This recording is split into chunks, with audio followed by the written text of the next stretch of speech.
Hello viewers, আসসালামু আলাইকুম। আজকে আমরা ডিদাসের 5.6 নাম্বার ম্যাথটা করব। তো 5.6 জাস্ট দুইটা সেকশনে বিভক্ত, তার মানে এটা খুব ছোট একটা অঙ্ক হবে। এখানে একটা লোড আছে, লোডের মধ্যে একটা এমভি আছে, পাওয়ার ফ্যাক্টর আছে আর একটা কিলোভোল্ট আছে। আমি এটা নিয়ে আগেও একটা ভিডিওতে ম্যাথ দেখিয়েছিলাম যে লোড থাকলে কিভাবে করতে হয়, এটা একটা সূত্র আছে, খুবই সহজ। তো তবুও আজকে এই ভিডিওতে আমরা এই ম্যাথটা নিয়ে আলোচনা করলে আরো ক্লিয়ার হয়ে যাবে। আর এই ম্যাথটা করার কারণ হলো এখানে বেস দেওয়া দিয়েছে 100 এমভি আর 100 কেভি, কিন্তু এখানে কোনো জায়গায় 12.2 কেভি দিয়ে শুরু হয়েছে। এবার ভাইয়া কি হবে, তো দেখা যায় কি হয়। তো দেখুন, এখন আমরা জানি যে বেস কেভি কত, 100 কেভি, বেস হলো 100 কেভি, বেস 100 কেভি। কিন্তু আমি আগের ভিডিওগুলো দেখে, আমার অনুরোধ রইল যে আগের ভিডিওগুলো দেখে আসবেন। তো আগের ভিডিওগুলো দেখলে আপনার জিনিসটা আরো ক্লিয়ার হবে। 2x এ দেখলে বুঝবেন না, জানি যে বেশি x এ দেখবেন, 3x এ দেখবেন, 2x এ দেখার চেষ্টা করবেন, অথবা 1.75x এ দেখলে ভালো হবে, বুঝলেন? তো এখন সেকশন ওয়াইজ যদি আমরা ভাগ করি, তাহলে T1 এ আমরা জাস্ট লো সাইড নিয়ে কাজ করতে করব। প্রথম অর্ধেক ভাগ করলে লো সাইড নিয়ে কাজ করব। এখন আমি আগেও বলেছি, লো এর সাথে কম্পেয়ার সবসময় লো এর হয়, হাই এর হয় না। তো এখন 100 কেভি হলো বেস, আর আমাদের দেওয়া আছে 12.2 কেভি। তাহলে আমরা এটাকে কিভাবে কম্পেয়ার করব? 100 এর সাথে 12, কারণ আর ওই হাই সাইডে আছে 132। তাহলে মনে রাখবেন, হাই এর সাথে হাই এর কম্পেয়ার হয়, লো এর সাথে লো এর কম্পেয়ার হয়। আগের ভিডিওতে আমি আরো ক্লিয়ার ভাবে বুঝেছি। তো 132 হাই আর কেভি বেস 100, তার মানে এই কেভি বেসটা তৈরি হয়েছে এই 132 এর জন্য বা হাই এর জন্য, আর লো এর জন্য এটা তৈরি হয় না। তাহলে লো এর জন্য কি করব? আমরা কেভি বেসকে চেঞ্জ করে নিব ট্রান্সফরমারের রেশিও অনুযায়ী। আমি বারবার বলছি, শুধুমাত্র বেস ভোল্টেজটা চেঞ্জ হয়, কেভি বেসটা বারবার চেঞ্জ হয় ট্রান্সফরমারের রেশিও অনুযায়ী, কিন্তু এমভিএ বেস যেটা 100 এমভিএ কখনো চেঞ্জ হয় না, এমভিএ যা আছে তাই থাকবে। তো ফার্স্টে আমরা এইটা সেকশন 1 এর জন্য যদি আমরা কেভি বেসটা নির্ণয় করতে চাই, তাহলে দেখুন ওই দিক নিয়ম করি। হাইতে 132, তাহলে লোতে হলো 12.2। তাহলে হাইতে যখন 1 হবে, লোতে তখন হবে 12.2 বাই 132। তাহলে হাইতে যখন 100 হবে, তখন লোতে হবে 12.2 ইনটু 100 বাই 132 সমান 9.24 কেভি। তাহলে এই সেকশনের জন্য কেভি বেস হবে, প্রথম যে সেকশন ট্রান্সফরমার লো সাইড পর্যন্ত অর্ধেক ভাগ করলে সেটা হবে 9.24। তাহলে এখন এই G1 ও 9.24 দিয়ে যাবে। তাহলে এই G1 প্রাইম বের করি। এই G1 প্রাইম সমান হবে volt 0.1 into 12.2 kV volt by kV new 9.24, new মানে base square, into MVA new মানে যেটা আছে সেটাই, আর এমভিএ ভোল্ট মানে 50। তাহলে এটার অ্যানসার পাওয়া যায় হলো 0.3486 পার ইউনিট।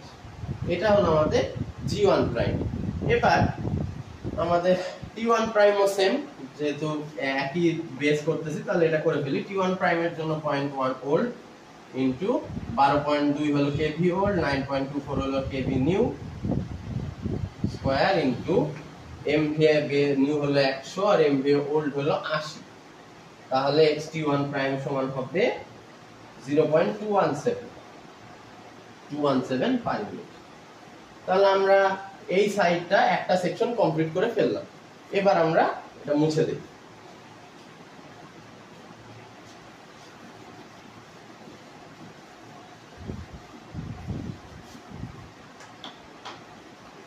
এখন T1 এর আমরা লো সাইড থেকে হাই সাইডে যাচ্ছি, T1 এর আমরা লো সাইড থেকে আবার হাই সাইডে যাচ্ছি, অর্থাৎ এবার সেকশনটা হাই সাইড পর্যন্ত কাজ করবে।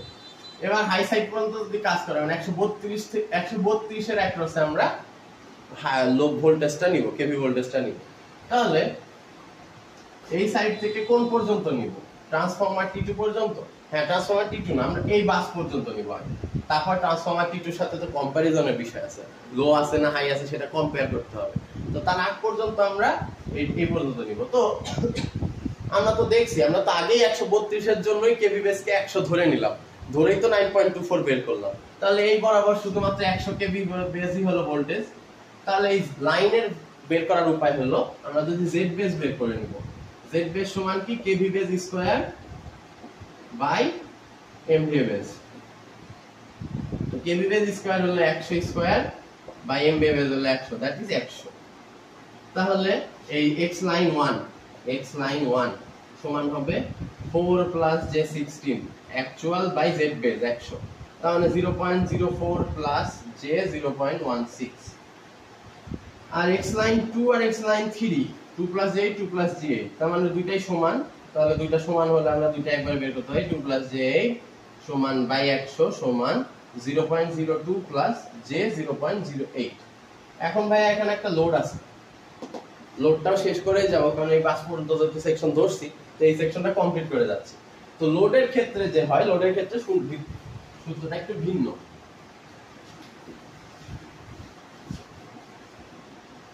কি রকম ভিন্ন?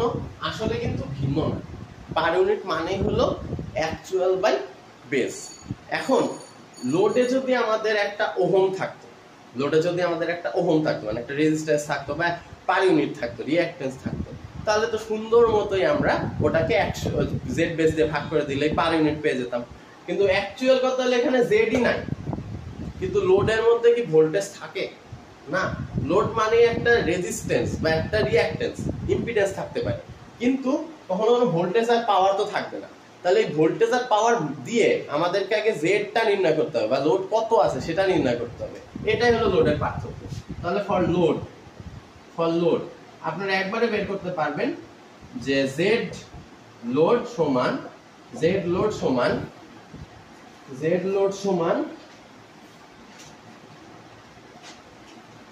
কেভি অ্যাকচুয়াল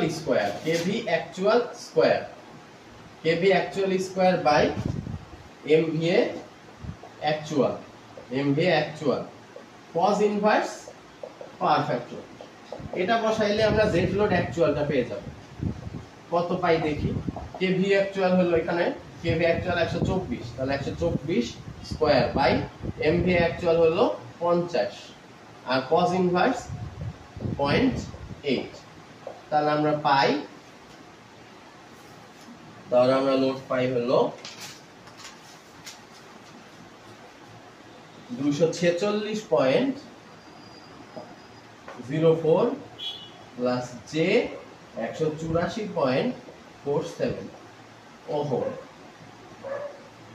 তাহলে এখন এটাকে যদি আমি জেড অ্যাকচুয়াল দিয়ে বেস দিয়ে ভাগ করি, তাহলে তো আমরা লোডটা পার ইউনিট পেয়ে যাব। তাহলে জেড লোড বেস বা জেড লোড পার ইউনিট সমান এটা ভাগ 100, জেড এক বেস মানে 04 প্লাস জে 184.47 বাই 100 সমান 2.46 প্লাস জে 1.84 পার ইউনিট।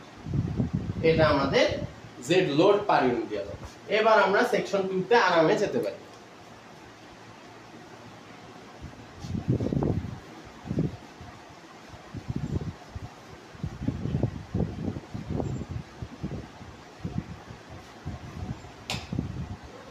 এবার আমরা সেকশন 2 তে আরামে যেতে পারি। তো সেকশন 2 তে এবার কাহিনী আছে।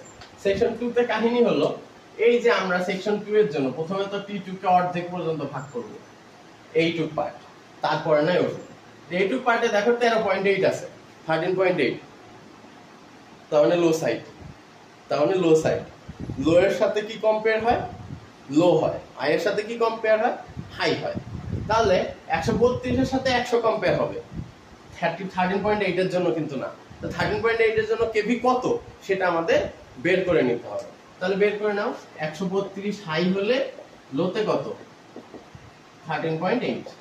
তাহলে 1 হাই হলে এল সমান 13.8 বাই 132।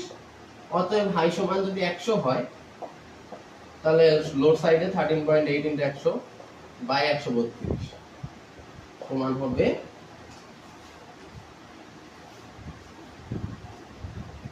10.45 volt KV. এই সাইডের জন্য, এইটুকের জন্য, এই বাস থেকে এই পর্যন্ত হলো 10.45 কেভি হলো বেস। তাহলে এখন আমরা এটা বের করতে পারি। x t2 প্রাইম সমান হবে 0.1 into kV volt, 13.8 kV volt by 10.45 kV base বা new square into MVA base, MVA new কত? 100 আর এমভিএ ভোল্ট কত? 40। তাহলে সমান হবে x(g2) 0.33 per unit, 0.33 per unit. এবার আমরা x(g2) তে যাব।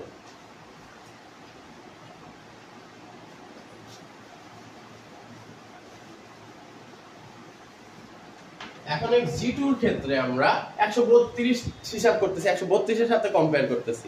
তাহলে 132 এর সাথে কম্পেয়ার করলে হাই সাইড 132 এর সাথে তো আমরা কম্পেয়ার অলরেডি করছি। 132 এর জন্য কেভি বেসই হলো 100, ওটা দিয়ে তো আমরা 10.45 বের করলাম। তাহলে এই সাইডের জন্য 100 কেভি হলো বেস। অতএব x(g2) prime is equal to 0.1 volt into 13.8 volt by 100 square into 100 by 20। এমন কথা আছে না যে 13.8 এর জন্য 100, মানে আমি কি 100 ধরবো? g2 এর জন্য কি 100 ধরবো? না। এখানে দেখুন যে বিষয়টা হইছে, এইখানে এই সমস্যার জন্যই ম্যাথটা করা। g2 তে 13.8 আছে আর হাই সাইডে 132 আছে, লো সাইডে 13.8 আছে। তাহলে g2 কার সাথে কম্পেয়ার হচ্ছে? g2 কম্পেয়ার হচ্ছে লো সাইডের সাথে। অর্থাৎ g2 এর যে কেভি সেটা বলে দিচ্ছে যে আমাকে 13.8 এর সাথে কম্পেয়ার করো। আমি 132 এর জন্য তৈরি হইনি, জন্মাইনি। তাহলে যদি জন্ম নাই নেয় তাহলে এখানে 13.8 হলো লো, তাহলে আমাদের এই সাইডে লো দিয়েই ভাগ হবে, অর্থাৎ 10.45 দিয়ে ভাগ হবে, 45 square. So that g2 prime হবে, আমাদের পাইছি g2 প্রাইম 0.8719 পার মিনিট। তো এই হলো আমাদের সব বের হয়ে গেল। ইম্পিডেন্স ডায়াগ্রাম ড্র করলেই আমাদের শেষ।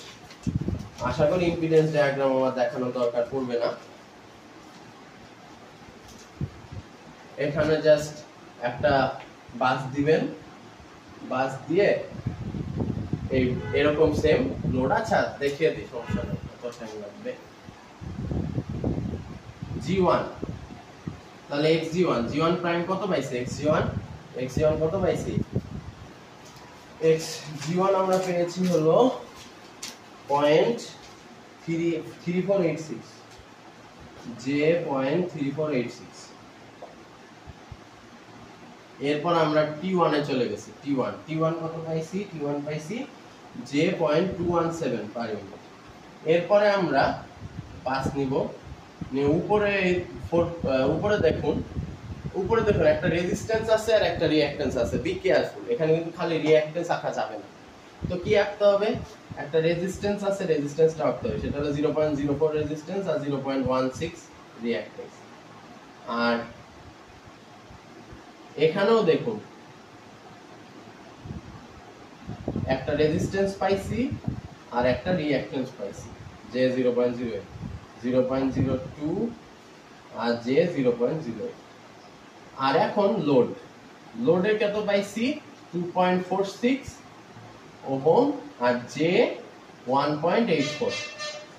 আর এবার আমরা t2 এর জন্য t2 কত পাইছি? t2 পাইছি হলো আমরা t2 পাইছি 0.33, যে 0.33 আর g2 কত পাইছি আমরা? g2 পাইছি আমরা যে 0.8719। এই তো আমাদের চিত্র শেষ। এখন অনেক সময় পরীক্ষায় আসে ইম্পিডেন্স ডায়াগ্রাম ড্র করো, রিঅ্যাকট্যান্স ডায়াগ্রাম না বলে ইম্পিডেন্স ডায়াগ্রাম ড্র করো। তাহলে ইম্পিডেন্স ডায়াগ্রাম ড্র করলে কি করতে হবে? এটা অনেকের কোশ্চেন থাকে যে ইম্পিডেন্স ডায়াগ্রাম কে, রিঅ্যাকট্যান্স ডায়াগ্রাম কি? ইম্পিডেন্স মানে কি? ইম্পিডেন্স মানে হলো z। আপনারা বলুন ইম্পিডেন্স মানে হলো z। z সমান কি? r plus jx। তার মানে ইম্পিডেন্স ডায়াগ্রামে রেজিস্ট্যান্স গুলো দেখাতে হবে। এই যে রেজিস্ট্যান্স দেখালাম, এই রেজিস্ট্যান্স গুলো দেখাতে হবে ইম্পিডেন্স ডায়াগ্রাম বলা থাকে। আর যদি বলা থাকে রিঅ্যাকট্যান্স ডায়াগ্রাম হবে, তাহলে রিঅ্যাকট্যান্স ডায়াগ্রাম মানে হলো খালি x। তো ইম্পিডেন্স ডায়াগ্রামে আর রেজিস্ট্যান্সের দরকার নাই, আর এর কোনো দরকার নাই, শুধুমাত্র এই রিঅ্যাকট্যান্স গুলো দেখাইলেই হয়ে যাবে। সো এই রেজিস্ট্যান্স চারটা রেজিস্ট্যান্স কাটা যাবে, বাকি সব রিঅ্যাকট্যান্স গুলো থাকবে। এটাই আমাদের রিঅ্যাকট্যান্স ডায়াগ্রাম। ফল্টের সময় আপনারা বলে রাখি, ফল্টের সময় আপনারা পজিটিভ সিকোয়েন্স, নেগেটিভ সিকোয়েন্স আর জিরো সিকোয়েন্স নেটওয়ার্ক করবেন। তো পজিটিভ সিকোয়েন্স আর নেগেটিভ সিকোয়েন্স এটাই বলা যায়। যদি আপনাকে এরকম একটা সার্কিট দিবে বলে পজিটিভ সিকোয়েন্স আর নেগেটিভ সিকোয়েন্স ড্র করতে, পজিটিভ সিকোয়েন্স মানে এটাই পার ইউনিট বের করে এই যে সার্কিটটা আঁকাইছেন এটাই পজিটিভ সিকোয়েন্স।